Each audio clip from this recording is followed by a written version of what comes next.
तार post Rann of Kutch में घटी ऐसी ही एक अनूठी घटना है जिसने हिंदुस्तान के युद्ध इतिहास में एक नया अध्याय जोड़ दिया। ये घटना सीआरपीएफ के चंद सिपाहियों की एक टुकड़े की बहादुरी और वतन पर मर मिटने के जज्बे की है, जिसने पूरी पाकिस्तानी ब्रिगेड को नाको चने चबवाकर वापस लौटने पर मजबूर कर दिया। गुजरात के रण ऑफ कच्छ में पाकिस्तान ने घुसपैठ के इरादे से कंजरकोट और डींग में अपनी पोस्ट स्थापित कर ली थी। वो और आगे न बढ़े, इसीलिए कंजरकोट से करीब 4600 गज के फासले पर सरदार पोस्ट और डींग से करीब 100 गज के फासले पर टाक पोस्ट की स्थापना की गई। इन दोनों पोस्टों की रखवाली का जिम्मा था केंद्रीय रिजर्व पुलिस बल की दूसरी बटालियन की 4 कंपनियों के पास। 9 अप्रैल 1965 सुबह करीब 3:30 बजे एक पूरी पाकिस्तानी ब्रिगेड ने सरदार पोस्ट की ओर कूच किया। आगे बढ़ती फौज को कवरिंग फायर दे रही थी 25 पौंडर तोपें। इरादा था सरदार और टाक पोस्ट पर कब्जा करना। आने वाले खतरे की गंभीरता से अनजान सरदार पोस्ट के एक मोर्चे पर तैनात हवलदार रणजीत सिंह ने करीब 100 गज के फासले पर हलचल देखी। उन्होंने ललकारा,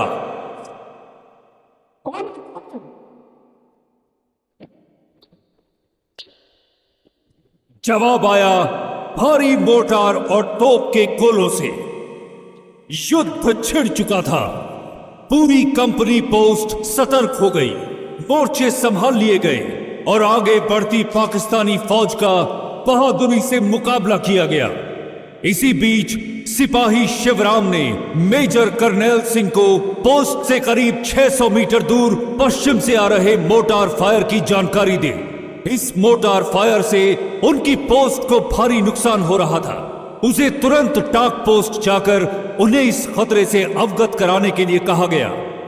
पाकिस्तानी अटैक है सब। जहां ये मोर्टार फायर पोस्ट के लिए भारी खतरा बना हुआ था, वहीं टाक पोस्ट में खड़ी एक ऑब्जर्वेशन पोस्ट भी एक बड़ी चिंता का कारण बन चुकी थी।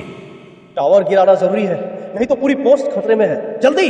अगर ये ऑब्जर्वेशन पोस्ट दुश्मन के हाथ लग जाती तो भारी तबाही का सबब बन सकती थी।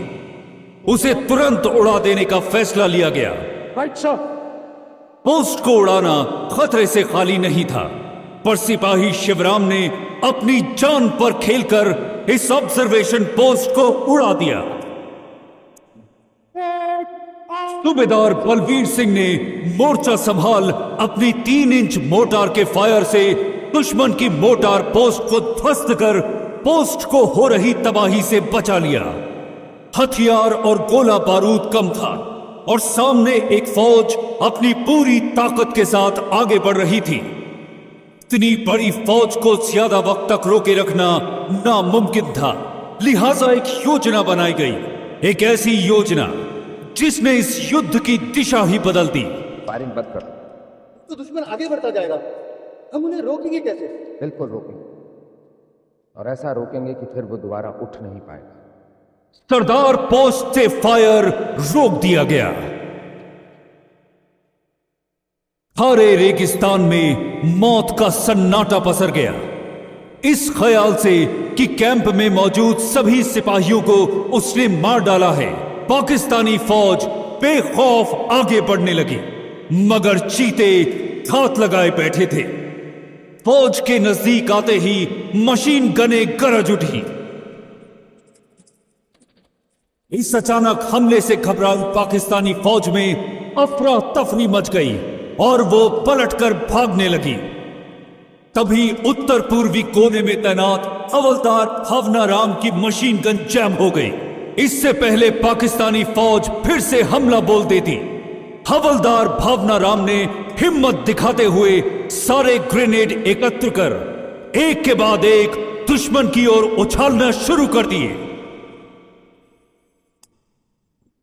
पोस्ट पर मौजूद चंद 100 सिपाहियों ने कम हथियार और गोली बारूद होने के बावजूद शाम 5 बजे, जब तक कि हिंदुस्तानी फौज की टुकड़ियां वहां नहीं पहुंच गईं, पाकिस्तानी फौज को कैंप के नजदीक भी नहीं फटकने दिया। जहां 4 पाकिस्तानी सिपाहियों को जीवित पकड़ लिया गया, वहीं मैदान में बिखरी 34 पाकिस्तानी सिपाहियों की लाशें भागती पाकिस्तानी फौज की पराजय का प्रमाण थी।